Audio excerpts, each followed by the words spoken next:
Antes de existir o skinhead, existiam duas subculturas na Inglaterra, que eram os Rude Boys e os mods. Não dá pra falar do skinhead sem falar desses dois.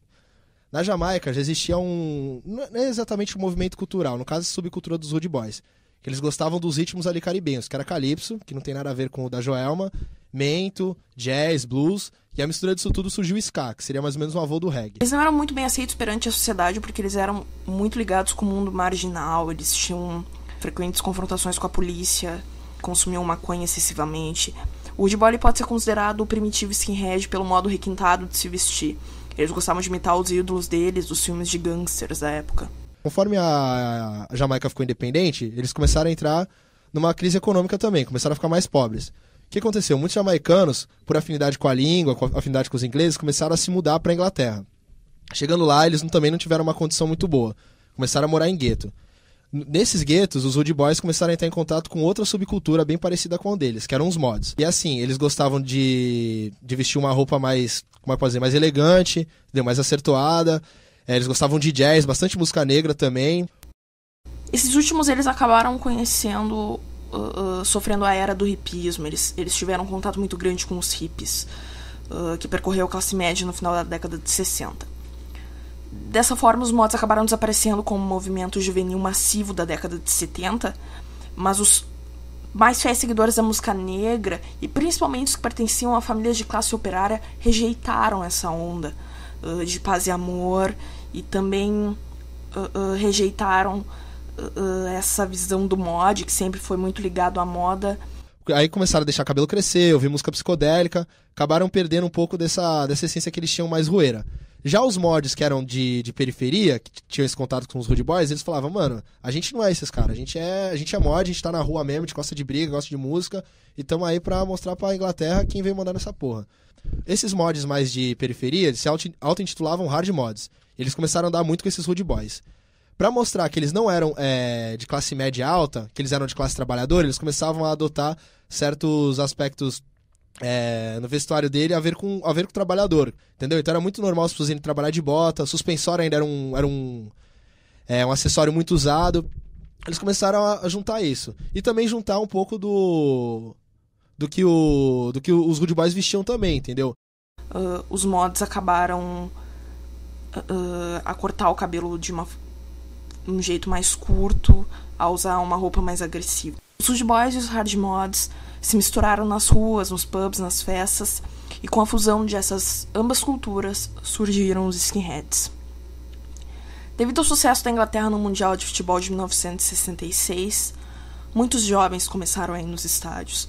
Logo nasceram as torcidas e as ultras e explodiu a violência entre elas. Nas bancadas se viam cabeças raspadas, brancas e negras juntas. Os skinheads participaram do nascimento dos hooligans. E aí é onde se deve a grande parte da violência que é relacionada a essa cultura. São aos hooligans e a marginalidade do Rude Boy. O skinhead é uma cultura marginalizada por conta disso. O skinhead, eles não se autodenominaram skinheads. O que aconteceu? A mídia ainda tinha um trauma do pânico moral que era causado pelas gangues de mod e de rockers. Então eles começavam a tentar denegrir pelos jornais. Eram os Lemonheads, eram isso. Até que eles falaram o nome, Skinhead. E pegou esse nome, entendeu? Foi daí que surgiu o Skinhead.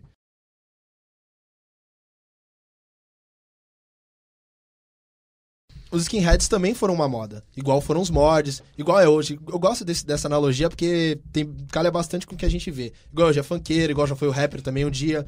Então aconteceu, a molecada foi crescendo, alguns continuaram, mas a maioria acabou começando a deixar pra lá, usar uns visuais mais suave, arrumar emprego. A cultura já se encontrava em âmbitos muito reduzidos. Nessa época, enquanto o desemprego e a desesperança cresciam, surgiu um novo estilo de música, o punk rock, que infestou as ruas, criou um estilo de vida próprio. Nasceram os punks. Os skinheads logo se interessaram por esse novo estilo musical e passaram a ser fiéis seguidores junto dos punks. Finalmente, se estava na rua de novo, se tinha esse espírito marginalizado dentro de uma cultura, né? Os skinheads se interessaram muito por esse estilo musical. E também acabou mudando seu visual, ele se tornou mais rebelde e provocativo. Ele se afastou muito das suas origens jamaicanas. A gente pode dizer que existem dois tipos de skinheads. Os do espírito 69, ligados à música jamaicana, e os da era punk. Depois de uma época, o punk também virou moda. Então muita gente, muito moderno, por assim dizer, falava que era punk, porque era uma coisa nova, que tava surgindo. Não tinha o espírito que tinha a molecada de rua. Por isso que veio o nome, street punk, punk de rua. Que eram os caras que não queriam saber de colocar um visu pra ir em festinha da alta sociedade e ouvir Sex Pistols. Não, os caras queriam estar na rua mesmo, fazer merda, que todo mundo já conhece, né? E contestar, principalmente, que no punk já existia essa veia contestadora, apesar de as pessoas acharem que o Sex Pistols era só diversão. O interjornalista da Sounds, que era um jornal inglês, o Gary Bushell, ele foi praticamente o único a escrever sobre essa música que era conhecida nas ruas como street punk. Ele denominou ela de Oi, inspirada na música Oi Oi Oi, do Cockney Rejects.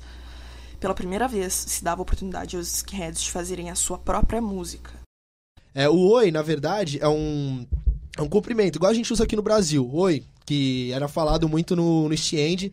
Tanto que no East End eles falavam, não um dialeto, era o Cockney, que era como se fosse um sotaque, eles tinham os próprios termos, e Oi é um termo Cockney. Essa palavra Oi, essa designação já existia antes de existir punk, skinhead e tudo mais, entendeu? Por isso que aí o pessoal começou a se juntar e o Oi foi a grande explosão, a segunda grande explosão do skinhead, né? Que até o Jim Pursey lá gritou no show deles lá do X9, os skinheads estão de volta, pro monte de punk. E os punk tudo aplaudiram.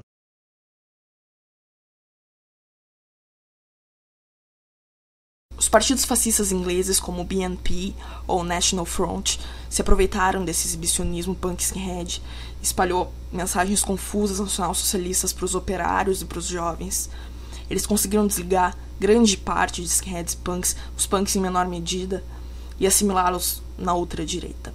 Aliás, esses partidos eram os únicos a ver os skinheads como indivíduos com valor e pareciam dar algum futuro para eles, porque a sociedade via os skinheads como uma classe de corja operária sem valor e que só causava danos e estragos à sociedade.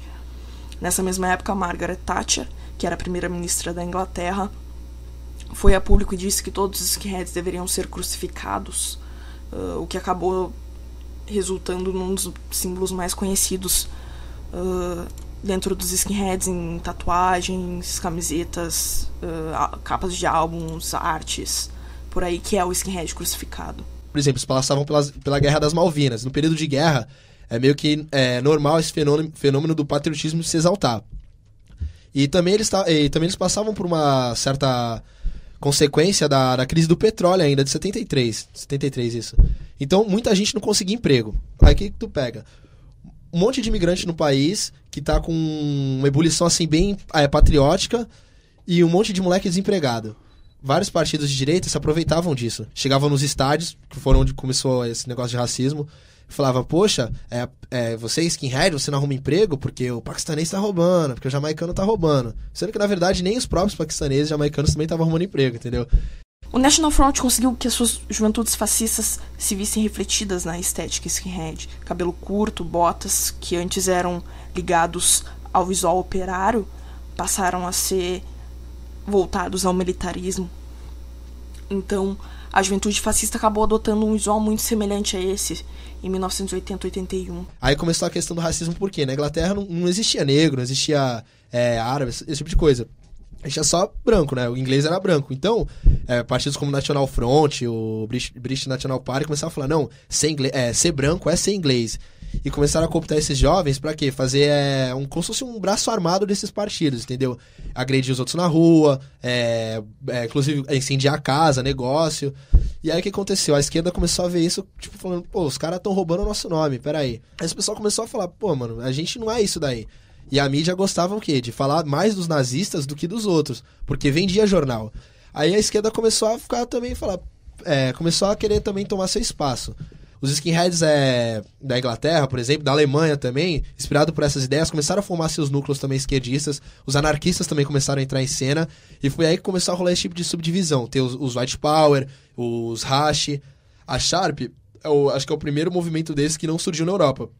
Surgiu, na verdade, nos Estados Unidos.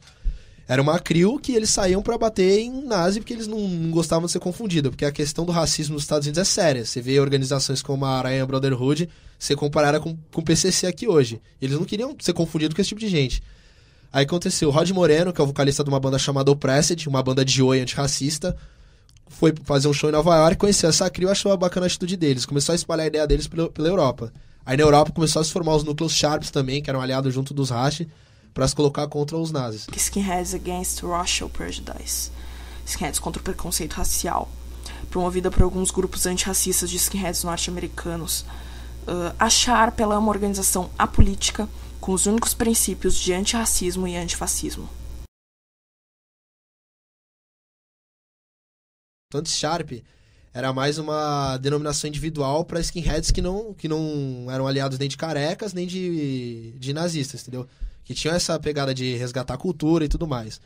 Aconteceu que o pessoal se formou, né, num coletivo, a Sharp Brasil, só que devido a muitas brigas internas, se separou, entendeu? Então, hoje, foi associado à gangue também, teve tudo um processo bem turbulento.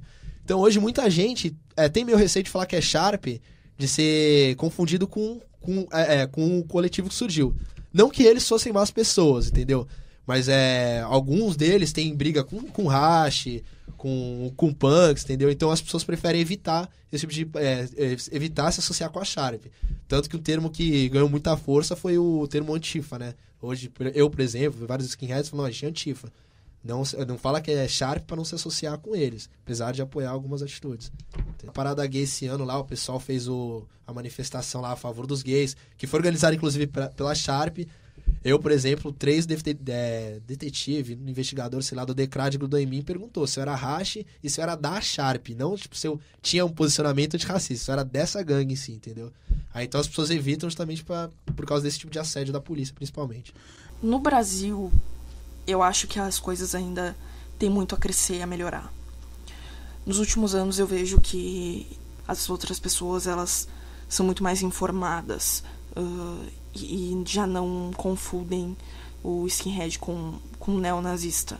Tanto que precisou de muita gente morrer, teve que ter muita briga, muita polêmica, pra hoje em dia, por exemplo, no Fantástico, você vê os caras separando Sharp de careca. Todo mundo que tá nessa subcultura há algum tempo já parou pra sentar num boteco de quebrada e vir aquele bando de gente falar, pô, esse cara racista aqui no nosso bar, não sei o quê, incontáveis vezes.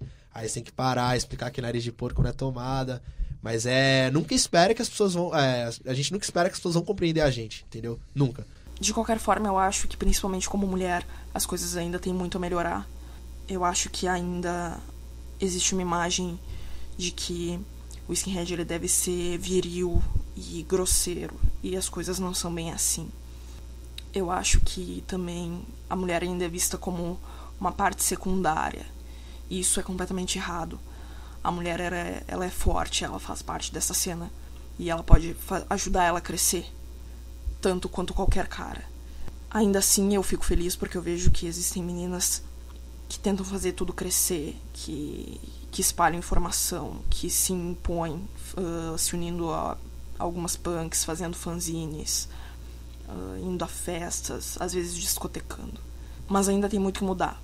Mas eu ainda acredito que as coisas vão melhorar. Eu espero que as pessoas de fora consigam ver que ninguém é criminoso, ninguém é um monstro. Nós somos só pessoas que gostamos de música e de se divertir como qualquer outra. A gente pode se vestir de um jeito meio estranho, mas tem tanta coisa estranha aos outros olhos. Justamente por ter esse negócio da gente ser bem perseguido, você colocar a cara a tapa também, que é uma coisa que acho que é bem inerente ao skinhead. Que assim, não é que skinhead é violento, só que é uma cultura meio intransigente pra algumas pessoas. Então, pô, é aquele negócio, né? A gente não vai escutar merda de cabeça baixa.